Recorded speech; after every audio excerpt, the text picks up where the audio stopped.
बिस्मिल्लाहिर्रहमानिर्रहीम। नाजरीन अस्सलाम वालेकुम। अक न्यूज़ के रमज़ान ट्रांसमिशन में प्रोग्राम जमाल रमज़ान के साथ आपकी खिदमत में हाजिर हैं। आज की गुफ्तगू का उन्वान है इस्लामी निज़ाम बैंककारी, और इस इंतहाई अहम मौजू पर गुफ्तगू के लिए स्टूडियो में हमारे साथ तशरीफ़ फरमा हैं मुमताज़ मज़हबी स्कॉलर जनाब डॉक्टर हमज़ा मुस्तफ़ाई साहब। डॉक्टर साहब, आपका बहुत शुक्रिया कि आपने एक बार फिर मेहरबानी फरमाई और स्टूडियो में तशरीफ़ फरमा हुए। और डॉक्टर साहब के साथ तशरीफ़ फरमा हैं वतन अज़ीज़ के नामवर नात ख़ां कारी शहज़ाद अहमद साहब। कारी साहब, आपका भी बहुत शुक्रिया कि आप तशरीफ़ लाए। डॉक्टर साहब, प्रोग्राम का आगाज़ हम आपसे करेंगे। तो सबसे पहली बात कि आम तौर पे लोग ये समझते हैं कि सूद के बगैर बैंक कायम भी नहीं हो सकता और बैंक चल भी नहीं सकता। तो ये किस तरह मुमकिन है कि सूद के बगैर कोई बैंक कायम किया जाए और फिर उस बैंक को चलाया जाए? बिस्मिल्लाहिर्रहमानिर्रहीम। मौला सल्लि व सल्लिम दाइमन अबदन अला हबीबिका खैरिल खल्क़ि कुल्लि हमी। शाह साहब, बहुत मेहरबानी, आपने बहुत अहम मौजू पे जो है वो प्रोग्राम रखा। असल बात ये है कि दुनिया भर में बैंक्स काम कर रहे हैं और बैंक की तारीख़ कोई बहुत ज़्यादा पुरानी नहीं है। यानी ख़ुद नबी अकरम सल्लल्लाहु अलैहि वसल्लम के दौर में बैंक नहीं थे और उसके बाद भी कई सौ साल तक बैंक नहीं थे, लेकिन इंसानी ज़रूरतों ने बैंक को जन्म दिया है। जब लोगों के पास पैसे बहुत ज़्यादा होते थे और उसकी वो हिफाजत नहीं कर पाते थे तो वो गोल्ड स्मिथ के पास यानी सुनार के पास जाते थे और उसे अपने जो है वो अमानत उसके पास रख देते थे कि आप महफूज रखें। उनको जब पैसे चाहिए होते थे तो वो गोल्ड स्मिथ जो है ना उनको एक रसीद दे देता था कि इस बंदे को इतने पैसे हैं। दूसरे गोल्ड स्मिथ के पास अगर वो जाता था तो वहाँ समझे वो पैसे ट्रांसफ़र हो जाते थे या उसे उनके बदले में पैसे मिल जाते थे। ये कन्वेंशनल बैंकिंग का ये पस मंज़र है। लेकिन अगर इस्लामी तारीख़ का और इस्लाम के निज़ाम मईशत का किसी ने गौर से मुताला किया हो तो उसे पता चलेगा कि इस्लाम की तारीख़ में सबसे पहले चेक का आगाज़ हुआ। ये जो चेक सिस्टम है इसको अरबी में सक कहा जाता था उस दौर में। तो पुरानी किताबों में सक का वजूद मौजूद है।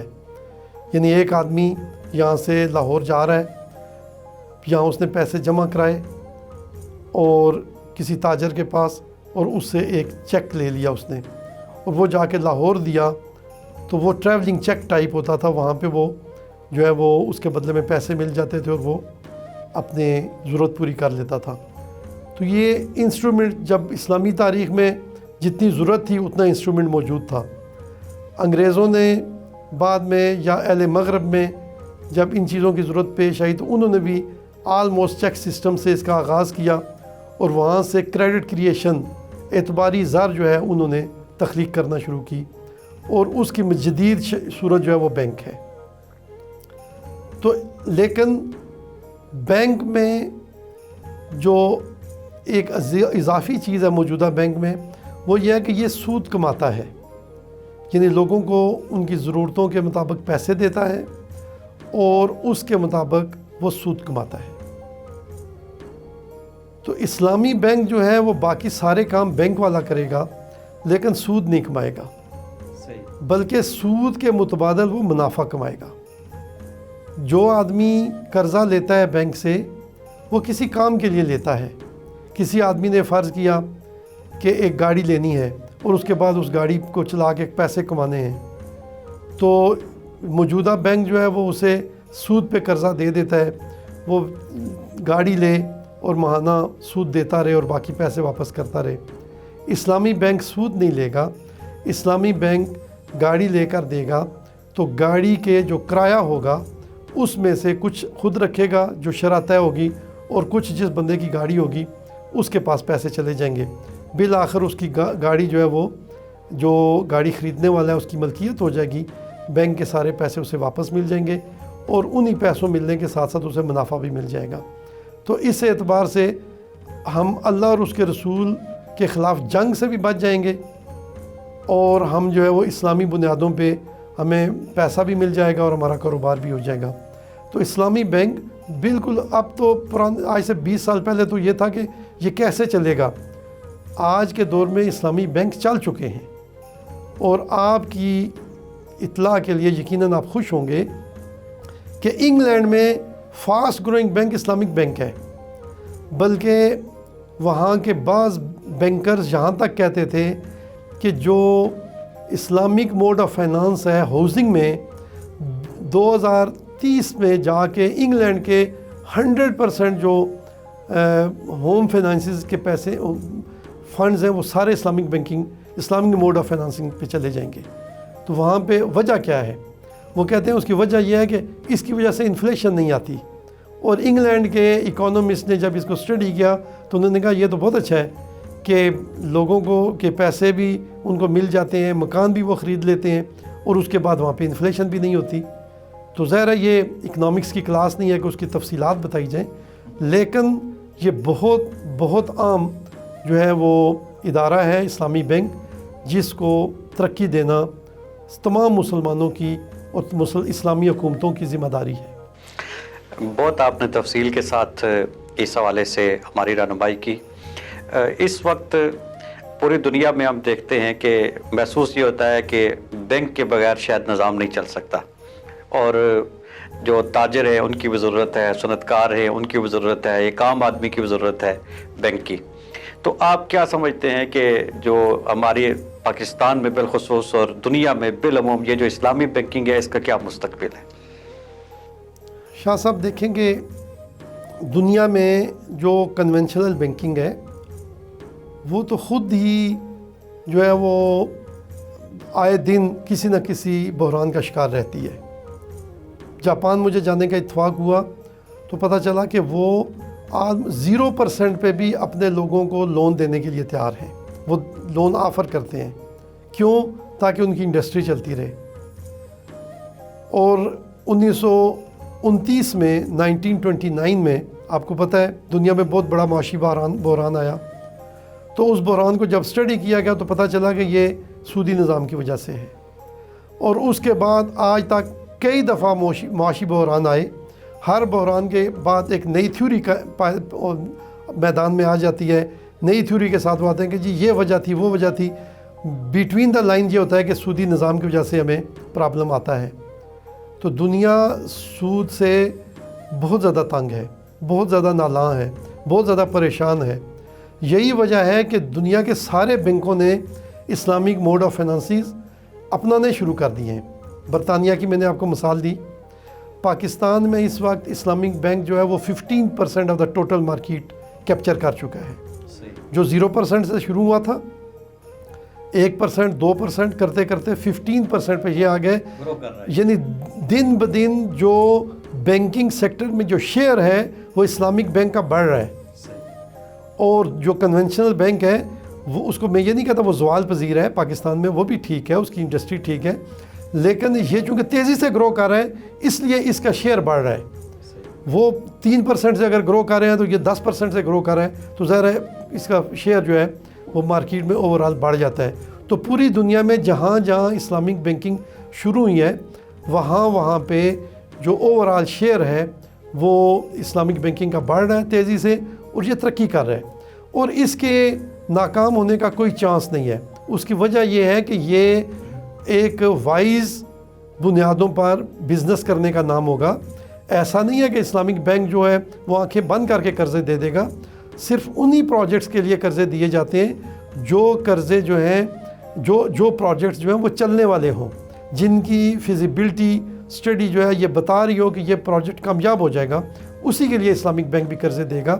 لیکن بہرحال چونکہ اس میں سود نہیں ہوگا، اس میں ظلم نہیں ہوگا، اس میں ایکسپلائٹیشن نہیں ہوگی، تو اس لیے وہ جو ہے وہ زیادہ اس سے اوورال معاشرے میں خوشی بڑھ جائے گی، کامیابی بھی بڑھ جائے گی۔ صحیح. اور یعنی جب سود سے پاک نظام ہوگا تو اس میں یقیناً اللہ رب العزت سے برکتیں بھی ہوں گے. آپ کے ساتھ گفتگو کا سلسلہ جاری رہے گا، لیکن ابھی پروگرام میں وقت ہوا ایک نعت شریف کا، اور آج ہمارے پروگرام میں تشریف فرما ہیں قاری شہزاد احمد صاحب. تو قاری صاحب آپ کیا سنا رہے ہیں؟ بسم اللہ الرحمن الرحیم. سب سے پہلے آپ کا بہت شکریہ، آج آپ نے مجھے موقع عنایت فرمایا. میں اپنی پسندیدہ نعتوں میں سے ایک کلام آج کے اس پروگرام میں جناب، صلی علی نبینا صلی علی محمد صلی علی شفیعنا صلی علی محمد.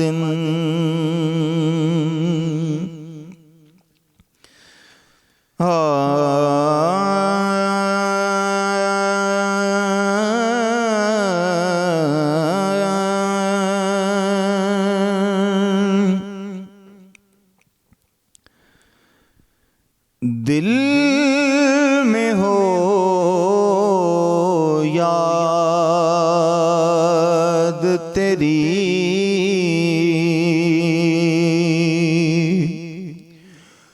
گوشے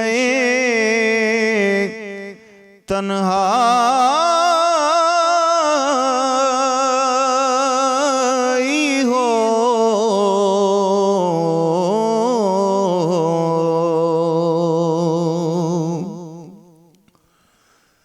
دل میں ہو یاد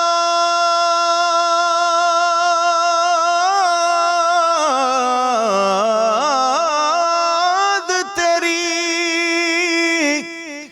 گوشے تنہائی ہو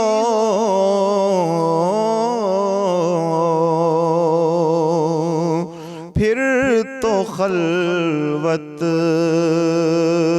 میں عجب انجمن آرائی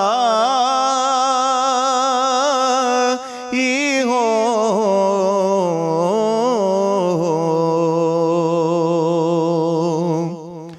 آستانے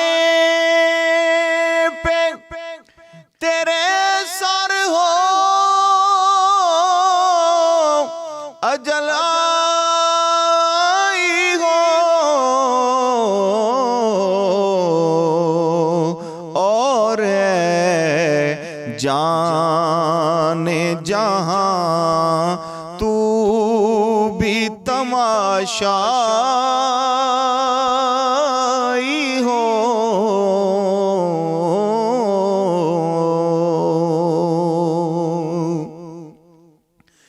کبھی ایسا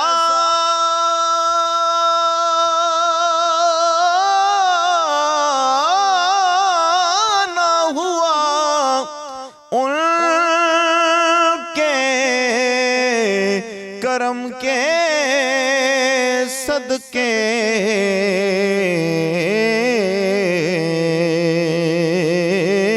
ہاتھ کے پھیلنے سے پہلے نبی کا ہو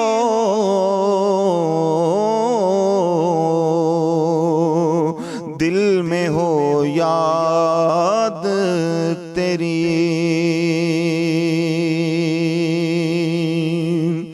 اس کی قسمت پہ فدا اس کی قسمت پہ فدا تخت شہی کی راحت خاک طیبہ پہ جسے چین کی نیند آئی ہو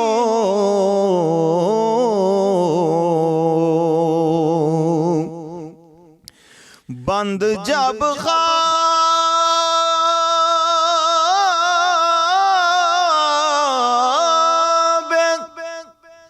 اجل سے ہو حسن کی آنکھیں بند، جب خواب اجل سے ہوں حسن کی آنکھیں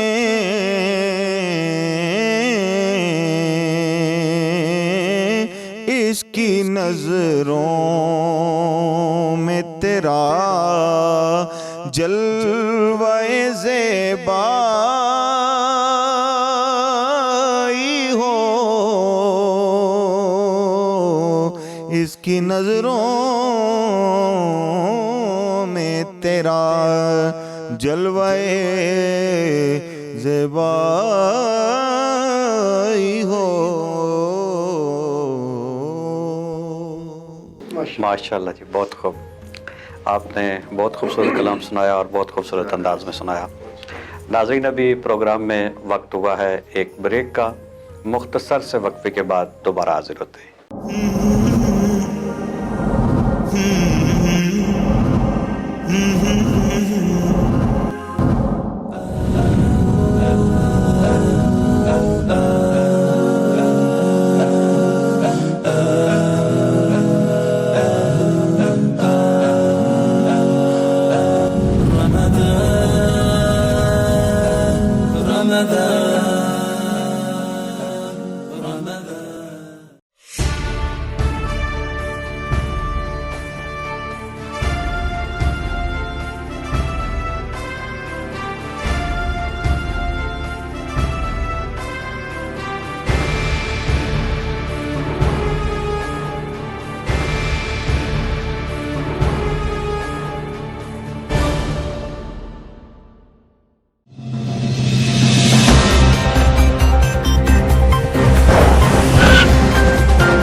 السلام علیکم ناظرین، پروگرام میں ایک بار پھر خوش آمدید۔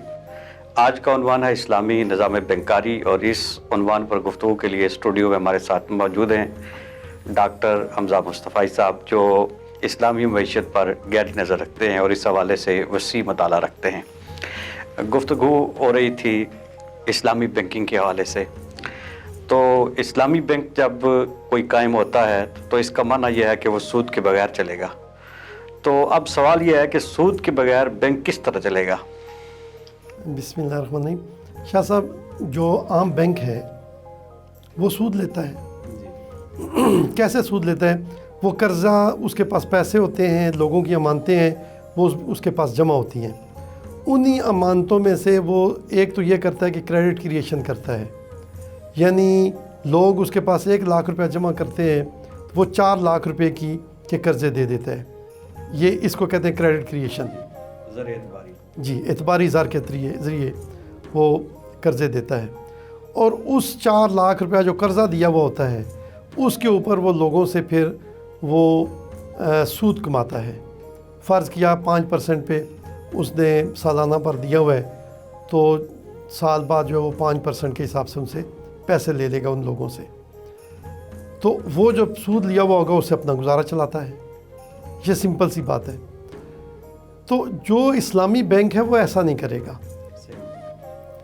इस्लामी बैंक उस जो लोग हैं उसको पैसे जमा कराएंगे, जो अकाउंट होल्डर होंगे वो अपने पैसे बैंक को देंगे और वो पैसे जो हैं वो इन्वेस्टमेंट के पर्पज़ के लिए देंगे कि बैंक आगे उनको मुख्तलिफ़ प्रोजेक्ट्स में पैसे दे के उस पर मुनाफा कमाए और फिर उनको मुनाफा शरई तौर पर जायज़ मुनाफा दे।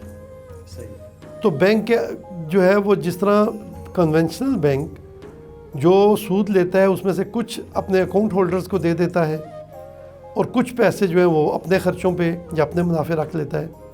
तो इस्लामी बैंक भी इसी तरह वो क्या करेगा कि लोगों की अमानतें लेगा या लोगों से वो पैसे लेगा, अमानत का नाम लें या इन्वेस्टमेंट का नाम लें, वो लोगों की रकूम लेगा, उसके पास फंड्स क्रिएट हो जाएंगे। तो फिर जिन लोगों को मसलन एक ताजर है उसे पैसे चाहिए, वो तजारत करना चाहता है, तो उसे शरई तौर पर शरीफ मोड ऑफ फाइनेंसिस के तहत वो पैसे जो है वो उस ताजर को देगा और ताजर उसे वापस जो है वो मुनाफे समेत पैसे वापस देगा। तो उस बैंक के पास असल पैसे भी वापस आ गए और मुनाफा भी आ गया। फ़र्क क्या है कि ये मुनाफा जो है किसी एक्टिविटी के बदले में नफ़ा कमाया गया है और उसमें से बैंक को नफ़ा मिला है और इस नफ़े में से बैंक जो है अपने क्लाइंट्स को भी देगा। सही, यानी एक फ़र्क तो ये हुआ कि ये मुनाफा कमाएगा, इसमें मुनाफा कमाया एक जाएगा। बात जो आपसे पूछती है वो ये है कि क्या ये इस्लामी बैंक भी एतबारी ज़र क्रिएट करेगा? जी, इस्लामिक बैंक ये मरकज़ी बैंक की बेसिकली पॉलिसी है। मरकज़ी बैंक जब चाहते हैं कि आम तजारती बैंक एतबारी ज़र क्रिएट करें तो वो कर सकते हैं। मरकज़ी बैंक जब नहीं चाहता तो फिर वो नहीं कर सकते। और अगर मरकज़ी बैंक चाहता है कि ये थोड़ी एतबारी ज़र क्रिएट करें तो वो उनकी रिज़र्व रिक्वायरमेंट रेशो बढ़ा देते हैं। मसलन एक बैंक जो है वो अगर मरकज़ी बैंक कहता है जी 20% पैसे आप अपने पास रखें, 80% पैसे आप लोगों को कर्ज़े पर दे सकते हैं, तो लाख रुपए उनके पास अमानत जब आती है तो उसमें से लाख में से 20,000 अपने पास रखते हैं, 80,000 वो दे देते हैं। तो ये तो मरकज़ी बैंक का हुक्म है। अगर purely Islamic point of view से देखा जाएगा तो फिर लोगों को फाइनेंस क्रेडिट क्रिएशन की ज़रूरत नहीं है, फिर मरकज़ी बैंक इतने फाइनेंसिस दे देगा। लेकिन फॉर द टाइम बीइंग वो कर भी रहे हैं, तमाम इस्लामिक बैंक कर रहे हैं और वो आइंदा भी करेंगे। मरकज़ी बैंक जब चाहेगा कि ना करो तो वो नहीं करेंगे। जब तक मरकज़ी बैंक इजाज़त देता है तो फिर वो शरन जायज़ है, फिर वो बैंक क्रेडिट क्रिएट कर सकते हैं। मरकज़ी बैंक रोक देगा तो फिर वो रुक जाएंगे। मैं वैसे इल्मी तौर पर चूँकि नुक्ता है तो मैं अर्ज़ करूँ कि इसमें डॉक्टर असद ज़ुमान हमारे पाकिस्तान के बड़े मारूफ मईशतदान हैं और हमारे उस्ताद हैं, उनका नुक्ता निगाह ये है कि ये जो क्रेडिट क्रिएशन है ये बेसिकली यहूदियों ने ईजाद की है, लिहाजा ये नहीं होनी चाहिए। तो इस पे डिबेट है कि होनी चाहिए या नहीं, लेकिन इस्लामिक बैंक को स्टेट बैंक इजाज़त देगा तो वो कर सकता है। यानी इस्लामी बैंक अगर करना चाहे तो कर सकता है। सही, कोई ममानत नहीं। सही।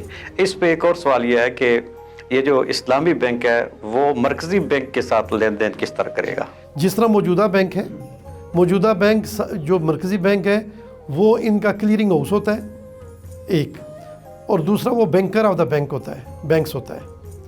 यानी सारे बैंकों ने हमारा अकाउंट आम मुस्लिम कमर्शियल बैंक, अलाइड बैंक और इन छोटे कमर्शियल बैंकों में होता है और इन सारे कमर्शियल बैंकों का अकाउंट स्टेट बैंक के पास होता है।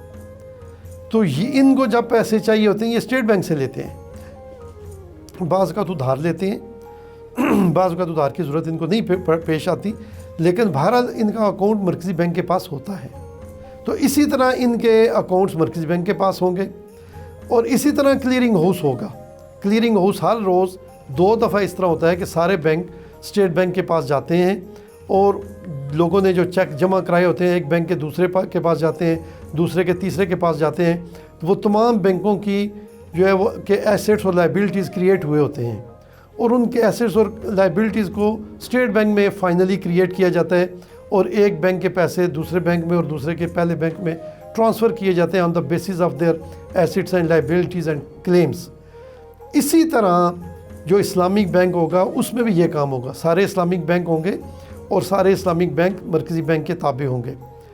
और अगर इन इस्लामिक बैंकों को कभी मरकज़ी बैंक से पैसे ज़रूरत पड़ जाएंगे तो फिर जिस तरह आवाम का इन बैंकों के पास अकाउंट होता है, इसी तरह मरकज़ी बैंक के इनके पास अकाउंट होगा। और जिस तरह ये अब मुख्तलिफ़ स्कीमों में पैसे जो है वो दे के मुनाफा कमाएंगे, इसी तरह वो मुनाफा जो है वो स्टेट बैंक को भी देंगे। तो इस एतबार से कोई इसमें मुश्किल नहीं होगी। अच्छा, एक सवाल और कि ये जो हमारे दूसरे बैंक इस वक्त चल रहे हैं, इनमें अकाउंट होता है प्रॉफिट एट लॉस अकाउंट, तो उसकी हैसियत क्या है? असल में जनरल ज़ियाउल हक साहब उन्होंने मार्शल लॉ लगाया। मैं उनकी सियासत को डिस्कस नहीं करूँगा, लेकिन उनको इस्लाम का बड़ा शौक़ था कि इस्लाम नाफज हो। लेकिन अनफॉर्चुनेटली वो ना आलिम दीन थे, ना मुफ्ती थे, ना इकोनॉमिस्ट थे, ना बैंकर थे। तो उस वक्त ग़ुलाम इसहाक़ खान साहब ने जो है वो एक मॉडल पेश किया जी, PLS profit loss sharing bank. तो उनको कहा कि जी ये हमने इस्लामिक बैंक की तरफ पहला कदम उठाया है। वो भी बड़े खुश हो गए। तो हालांकि वो बैंक जो प्रॉफिट लॉस है ये क़तई तौर पर ये इस्लामी बैंकिंग नहीं है। उसकी वजह क्या है? वजह यह है कि बैंक के पास के दो वज़ाइफ होते हैं। एक ये होता है कि लोगों की वो अमानतें लेता है, तो जो अमानतें लेता है उन अमानतों के ऊपर उनको जो है वो फिर मुनाफा देता है या सूद देता है, जो उसे आप कहें। और दूसरा ये है कि जो अमानतें ली होती हैं, जो एसेट होते हैं, उनको आगे एडवांस करता है और लोगों को कारोबार के लिए पैसे देता है। तो मौजूदा बैंक जितने भी हैं, ये जिन जिन लोगों को कारोबार के लिए पैसे देते हैं वो तो सब सूद पर देते हैं। इस्लामी जो है वो बुनियाद पर देते ही नहीं किसी को। तो जब सूद पर देते हैं और सूद पर पैसे कमाते हैं तो आवाम को कहते हैं जी हमें इतना मुनाफा हुआ है, हम आपको दे रहे हैं। प्रॉफिट और लॉस का सिर्फ नाम ये रखा हुआ है कि अगर कभी हम बाहर पैसे लोगों को ना दे सके या बैड डेट्स हो गए, लोग पैसे लेके खा गए, तो फिर हम आपको कुछ वापस नहीं करेंगे, प्रॉफिट लॉस शेयरिंग है। तो ये एक किस्म का एक्सप्लॉयटेशन का एक निज़ाम हमने बना लिया इस्लाम के नाम पर। यह कतई तौर पर इस्लामिक निज़ाम नहीं है और स्टेट बैंक को क्लियरली डिक्लेयर करना चाहिए और आवाम को बताना चाहिए कि ये सूदी निज़ाम है, ये प्रॉफिट लॉस शेयरिंग जो है वो सूद से पाक नहीं है। आपको चाहिए कि जो प्योरली इस्लामी निज़ाम के मुताबिक जिन जिन बैंकों ने, जिन जिन ब्रांचों ने स्टेट बैंक से अप्रूवल ली हुई और इस्लामी ब्रांचें चला रहे हैं, वहाँ पे अकाउंट खोलें और इस्लामी तरीक़ाकार के मुताबिक अपने पैसों को पाक तरीके से बिज़नेस में लगाएं। जी बहुत शुक्रिया। अच्छा, एक सवाल आपसे आखिर में और एक कि ये जो काश्तकार हैं, ताजर हैं, ये किस तरह इस्लामी बैंकिंग से, इस्लामी बैंक से फ़ायदा उठा सकते हैं? देखें, हर वो आदमी जो बिज़नेस करता है और जो मौजूदा निज़ाम से जो है वो इस्तिफ़ादा कर रहा है, काश्तकार हैं तो एग्रीकल्चर डेवलपमेंट बैंक 14% या कम या ज़्यादा उनसे सूद लेता है। और बेसिकली तो agriculture development bank government of Pakistan ने बनाया और गवर्नमेंट ऑफ पाकिस्तान ने जो है वो इस जज्बे से पैसा दिया कि हमारे मुल्क में ज़राअत तरक्की करेगी। वो करती है या नहीं करती, उनको फंड्स तो बहरहाल कुछ ना कुछ मिलते हैं, लेकिन 14% तो आप उनसे सूद ले लेते हैं। उनकी फसल उजड़ भी जाए तो आप उनसे सूद लेते हैं, तो फिर ये तो कोई इंसाफ ना हुआ। इसके मुकाबले में जो इस्लामिक बैंक होगा वो यूँ करेगा कि उनको जो भी इंस्ट्रूमेंट देगा, जो भी पैसे देगा, वो किसी मुनाफा बख्श काम में लगाएगा।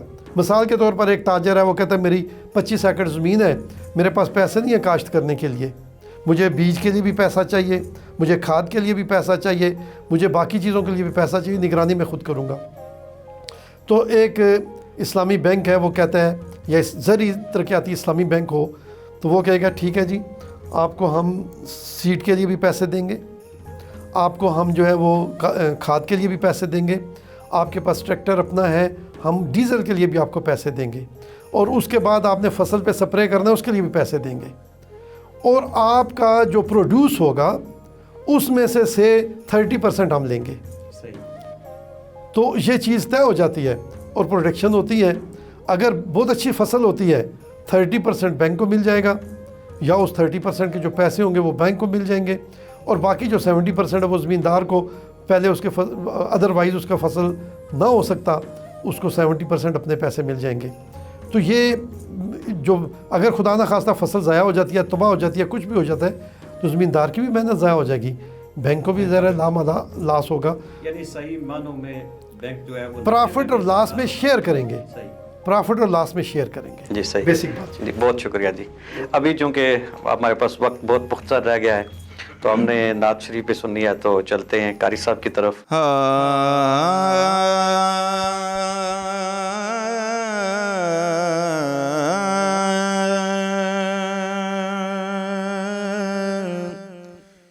دل جیسے زندہ ہے، دل جیسے زندہ ہے، وہ تمنا تم ہی تو ہو، دل جیسے زندہ ہے، وہ تمنا تم ہی تو ہو، ہم جس میں بس رہے وہ دنیا تم ہی تو ہو، دل جیسے زندہ ہے. پھوٹا جو سینہ شب تارے الست سے، پھوٹا جو سینہ شب تارے الست سے، اس نور اولی کا، اس نور اولی کا اجالا تم ہی تو ہو، دل جیسے زندہ ہے. مجھ پر خطا کی لاج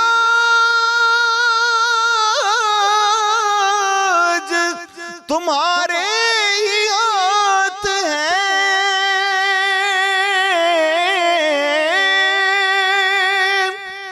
مجھ پر خطا کی لاج تمہارے ہی ہاتھ ہے، مجھ ننگے دو جہاں کا، مجھ ننگے دو جہاں کا وسیلہ تم ہی تو ہو، دل جیسے زندہ ہے، دل جیسے زندہ ہے. جلتے ہیں جبرائیل کے پر جس مقام پر، جلتے ہیں جبرائیل کے پر جس مقام پر، اس کی حقیقتوں کے شناسا تم ہی تو ہو،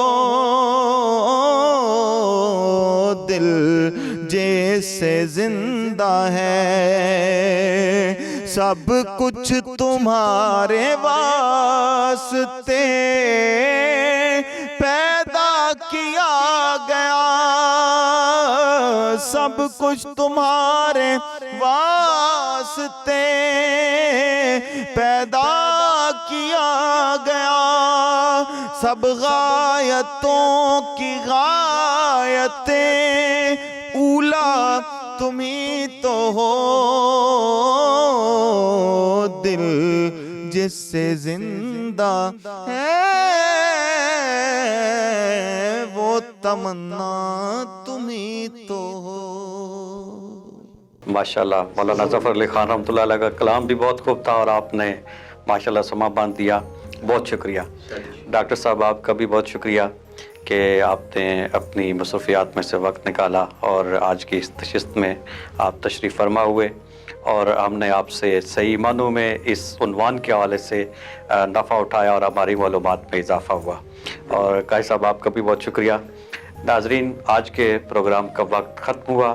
کل انشاءاللہ ایک نئے عنوان کے ساتھ حاضر ہوں گے. السلام علیکم ورحمۃ اللہ.